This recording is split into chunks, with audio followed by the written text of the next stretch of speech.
আসন্ন লোকসভা নির্বাচনকে সামনে রেখে রাজ্যে চলছে দলবদলের হিড়িক। সোমবার 16 নম্বর বিশালগড় বিধানসভা অন্তর্গত অরবিন্দনগর 3 নম্বর বুথে ভারতীয় জনতা পার্টির আদর্শে অনুপ্রাণিত হয়ে কংগ্রেস এবং সিপিআইএম দল ত্যাগ 17 পরিবারের 50 জন বিরোধী ভোটার বিজেপি দলে সামিল হয়।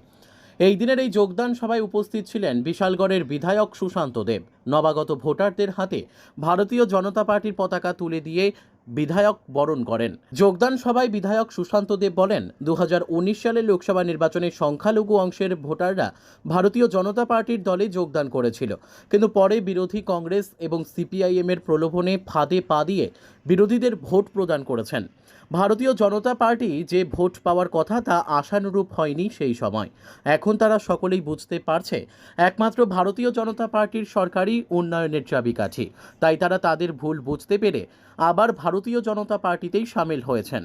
এই দিন বিধায়ক সুশান্ত দেব এই এলাকার সকলের উদ্দেশ্যে বলেন, আগামী দিনে এক ভারত শ্রেষ্ঠ ভারত, এক ত্রিপুরা শ্রেষ্ঠ ত্রিপুরা গড়ার লক্ষ্যে আসন্ন নির্বাচনে বিজেপি মনোনীত প্রার্থীদের পদ্মফুল চিহ্নে ভোট দিয়ে জয়যুক্ত করার আহ্বান জানান।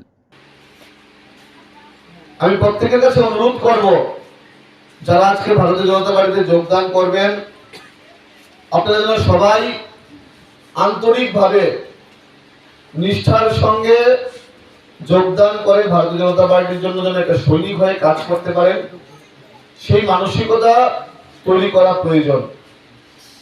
একটা বিষয় না বললেই না হয়, 2018 বিধানসভার পরে 19 লোকসভার আগে কাতারে কাতারে মানুষ ভারতীয় জনতা পার্টিতে যোগদান করেছিল, কিন্তু দুর্ভাগ্যবশত 2023 নির্বাচনে সিপিএম এর কংগ্রেসের প্রলোভনের ফাঁদে পা দিয়ে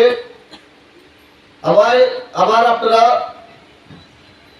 কেউ কংগ্রেস কেউ সিপিএম এর হয়ে ঝান্ডা নিয়ে দৌড়াদৌড়ি করেছেন। Bureau report, news daily Bharat.